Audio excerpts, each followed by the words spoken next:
Sud Radio, le grand débat du jour. En donnant des moyens supplémentaires aux immigrés clandestins, on risque encore de faire reculer l'effectivité de ces mesures d'éloignement, typiquement l'exécution des OQTF. Je dis que le Conseil constitutionnel s'assied sur l'esprit et la lettre de la Constitution. Le Conseil d'État estime que cette décision est conforme à l'article 6 de la Déclaration des droits de l'homme et du citoyen. Les aides, les étrangers réguliers hors Union européenne devront justifier de 5 ans de séjour. Le Conseil constitutionnel est carrément à gauche. Les policiers passent plus de temps à remplir des dossiers administratifs qu'à faire leur vrai métier. Et donc, dans cette décision rendue publique, le Conseil constitutionnel a estimé qu'au nom du principe d'égalité devant la justice, l'aide juridictionnelle devait également bénéficier aux étrangers en situation irrégulière en matière de prud'homme et de civil. Exactement. Alors parlons vrai. Est-ce que, comme le dit le candidat des Républicains, François-Xavier Bellamy, Laurent Fabius, président du Conseil constitutionnel, sert un agenda politique avec cette décision? Parlons vrai. Est-ce que vous êtes d'accord aussi pour accorder l'aide juridictionnelle aux sans-papiers? Et parlons vrai sur Sud Radio. Cette décision, est-ce qu'elle peut renforcer la défiance des Français et des citoyens envers les institutions? C'est pour ça qu'on vous pose cette question. Est-ce que l'aide juridictionnelle aux étrangers est une décision politique du gouvernement, du Conseil constitutionnel, pardonnez-moi? Pour l'instant, vous répondez oui à 84% d'entre vous. Et on avait envie d'entendre forcément l'associatif. Yann Manzy est avec nous, cofondateur et délégué général de l'association Utopia 56. Merci beaucoup d'avoir accepté notre invitation. Un petit mot d'abord, tour de table de nos vraies voix pour que vous puissiez réagir, Yann Manzy. De mon point de vue, ça n'est pas la première fois que l'état de droit offense le bon sens. Mais une fois que j'ai dit cela, je pourrais, si j'avais droit à un peu d'ironie, dire que bientôt on considérera qu'il n'y aura plus de clandestins parce que ce serait une discrimination insupportable par rapport à ceux qui sont en manière légitime en France, et donc il faudrait les abolir, qu'il n'y ait plus que des gens qui ont le droit d'être chez nous. Mais au-delà de cela, je crois que le Conseil constitutionnel ne rend pas une décision idéologique, mais il pousse au paroxysme l'état de droit. Une fois qu'un sans-papier est chez nous, et qu'il met en œuvre des recours, le Conseil constitutionnel n'a pas le choix. Il est obligé de prévoir cette conception de l'état de droit avec l'aide juridictionnelle pour lui, qui ne serait pas réservée qu'aux gens en situation régulière. Et le drame, de mon point de vue, c'est que l'aide juridictionnelle dont il bénéficiera suspendra absolument toute action, j'allais dire au sens large, d'expulsion. Françoise Laborde ? Oui, tout à fait. Je crois qu'il y a 2 points qu'il faut souligner dans cette décision. Le premier, c'est qu'en effet, cette mesure qui va s'appliquer à tous les étrangers en situation irrégulière suspend de fait toute action de reconduite à la frontière, etc., puisqu'il faut que les droits de la défense s'expriment et qu'ils ont les mêmes droits de la défense et l'accès à l'aide juridictionnelle dans les mêmes conditions. La deuxième chose, moi, qui me frappe beaucoup, et vous l'avez évoqué aussi, Philippe, c'est que au fond, on en arrive au gouvernement des juges. C'est-à-dire que quand vous regardez les décisions que prend aujourd'hui le Conseil constitutionnel, celles que prend régulièrement le Conseil d'État, vous vous rendez compte que ce sont en effet des hauts fonctionnaires qui occupent des postes prestigieux, mais qui ne représentent pas la nation et qui prennent des décisions éminemment politiques. Je rappelle quand même que c'est le Conseil d'État qui a permis le regroupement familial et donc la polygamie en France. Je rappelle que c'est le Conseil d'État qui a permis l'ouverture des magasins le dimanche, alors que la représentation nationale en parlait pendant des mois. Et là, maintenant, on arrive à voir le Conseil constitutionnel qui prend des décisions concernant, en effet, le sort des étrangers en situation irrégulière. Donc, je pense que c'est la démocratie qui perd un peu dans cette décision. Virginie Calmels. Alors totalement d'accord, et avec Philippe et avec Françoise. J'ajouterai 2 remarques. La première, c'est que je ne crois pas que ce soit une décision politique, ou alors elle est plus qu'étrange, parce qu'on peut pas soupçonner que Laurent Fabius et Alain Juppé, qui est un membre éminent du Conseil constitutionnel, et d'autres, aient à ce point-là envie de faire un cadeau à Marine Le Pen. Et pourtant, c'est ce qu'ils font. Je veux dire, depuis que c'est sorti sur les ondes, je pense qu'il y en a 2 qui se frottent les mains, Jordan Bardella et Marine Le Pen, qui mais sans rien faire. Ils n'ont plus besoin de rien faire pour récolter la colère des gens qui ne vont pas comprendre cette décision. Deuxième remarque, j'ai entendu Thibault de Montbrial qui l'explique très bien. Quand on se réfère à la Constitution et à l'égalité de traitement, on dit égalité de traitement devant la justice pour les citoyens. Mais alors nous, on a une acception des citoyens qui va jusqu'à ceux qui ne sont pas citoyens français, qui ne cotisent pas en France, du monde, qui sont citoyens du monde, mais ça n'a plus de sens. Ça voudrait dire qu'à ce moment-là, l'égalité, elle vaudrait dans tous les domaines avec des gens qui ne sont même plus sur notre territoire. Donc on touche quand même à une sorte d'absurdie d'avoir cette acception aussi large d'un article, et c'est là où je rejoins ce que vient de dire Françoise Laborde, c'est-à-dire que le Conseil constitutionnel a un tel pouvoir aujourd'hui que même s'il décide d'avoir une acception hyper large d'un article qui, au fond, de mon point de vue, s'éloigne du fondement même de notre Constitution, finalement, c'est eux qui vont l'emporter devant toute décision politique ou de la représentation nationale. Je pense qu'on est en absurdie quand même une fois encore sur cette nouvelle décision. Allez, on avait envie d'entendre la voix associative, bien entendu, sur le terrain. Yann Manzi, cofondateur et délégué général de l'association Utopia 56. Pour vous, j'imagine que c'est une belle victoire, en revanche.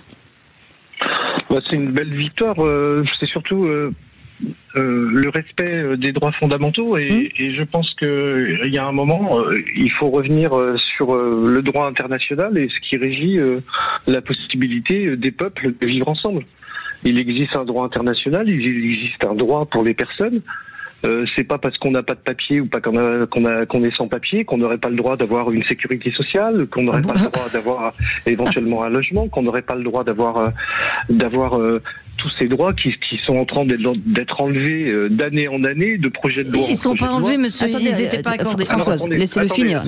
Laissez-moi finir. Allez-y. S'il vous plaît, madame. Vous allez échanger. Je vous ai laissé parler. Allez-y. Moi, ce que je voudrais simplement préciser ici, c'est que la montée de la droite et de l'extrême droite et de la droite dure fait faire n'importe quoi à nos politiques successifs et fait voter des lois totalement incroyables aujourd'hui en France.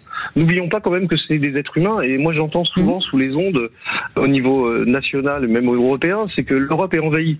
76 000 personnes clandestines rentrées en Europe, 450 millions d'Européens, qu'est-ce qu'on est en train de faire, qu'est-ce qu'on est en train de dire? Et je voudrais simplement rappeler une chose. Quand on est soi-disant un clandestin, qu'on fuit le Soudan, l'Érythrée, l'Afghanistan ou des pays en crise ou en guerre, on n'a bien sûr pas le choix que de fuir.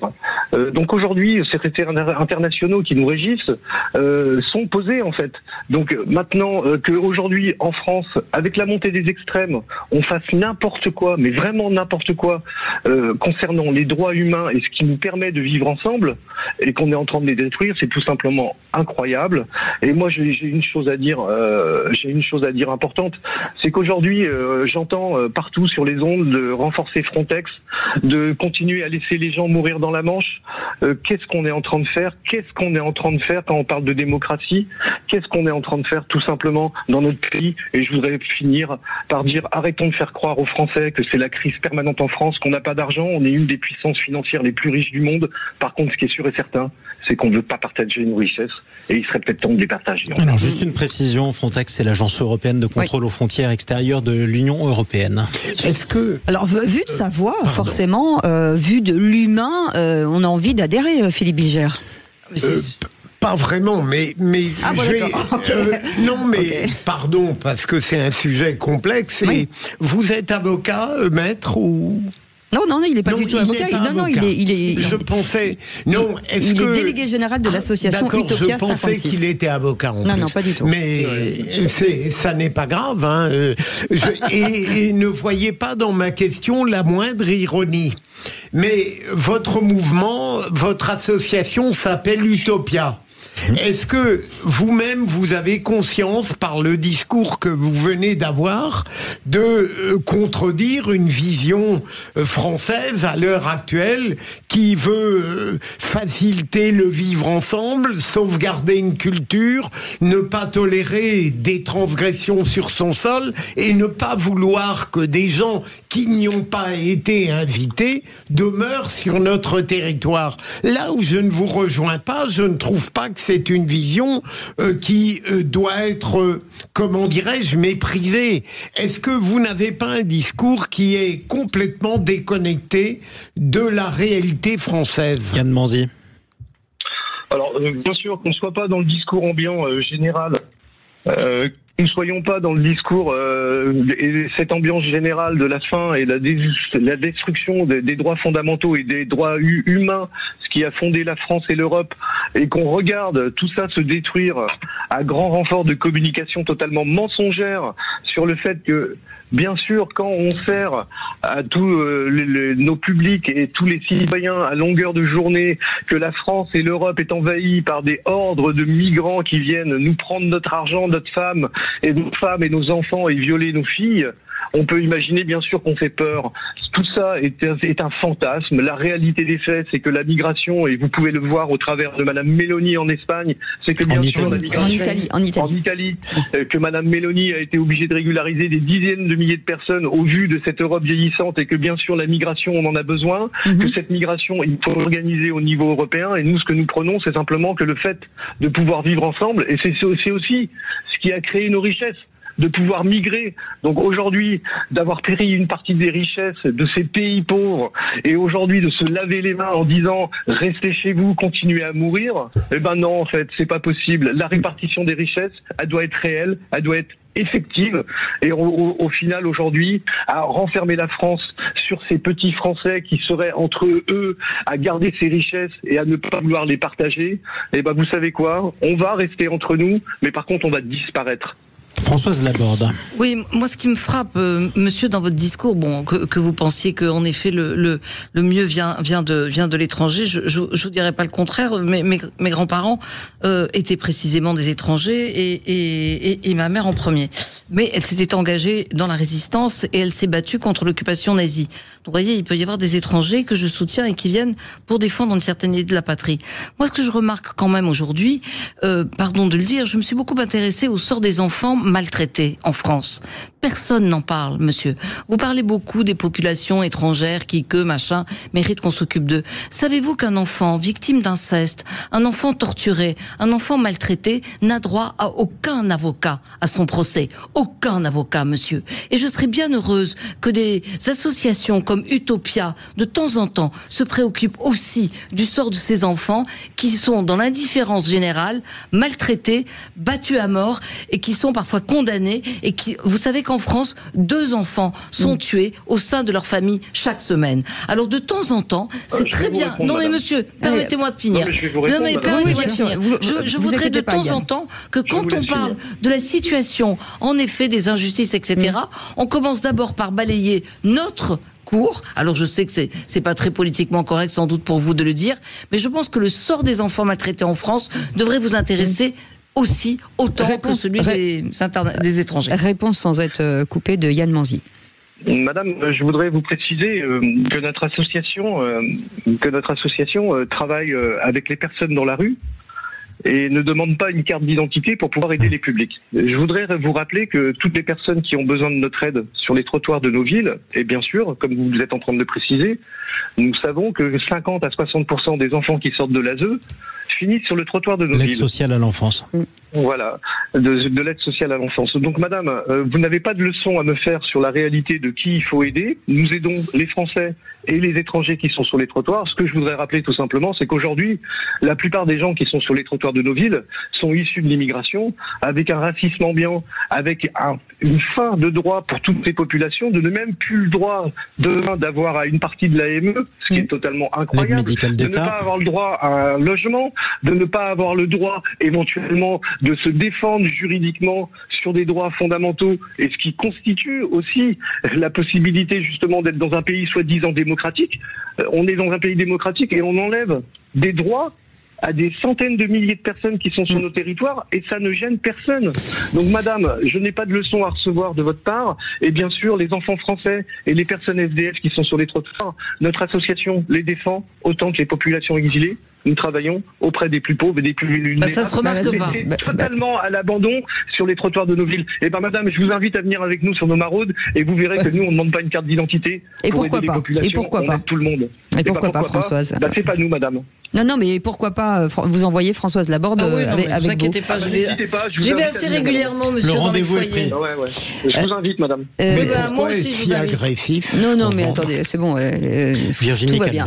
Tout va très bien. On est en train de se parler, pas de s'invectiver. Virginie Calmels.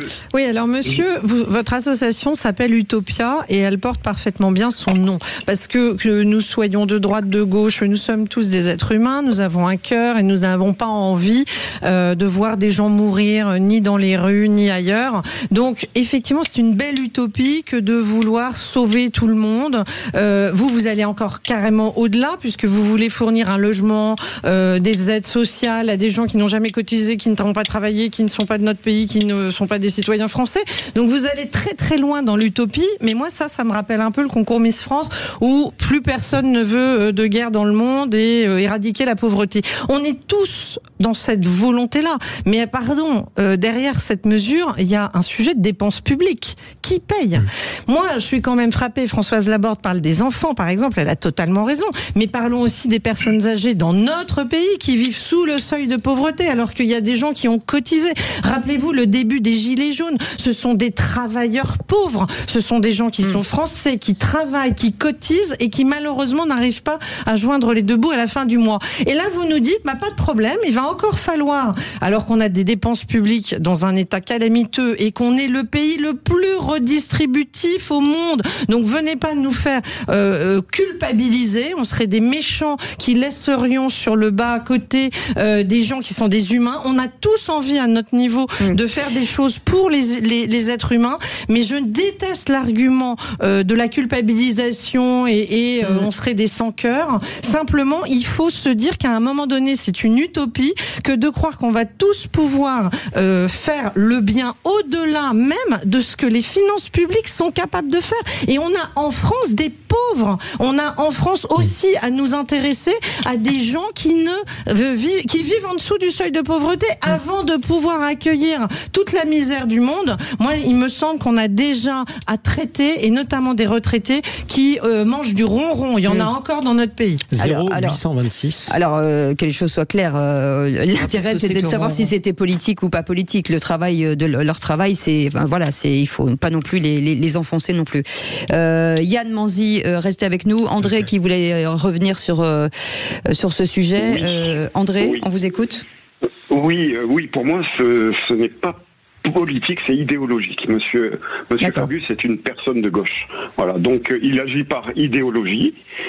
Moi, je vois les personnes qui arrivent au tribunal, qui sont emmenées par la police, de par mon métier, et je vois qu'ils sont vraiment bien traités par les juges. Donc, je ne pense pas qu'à rajouter un avocat. En fait, ça aidera au schmilblick, en fait.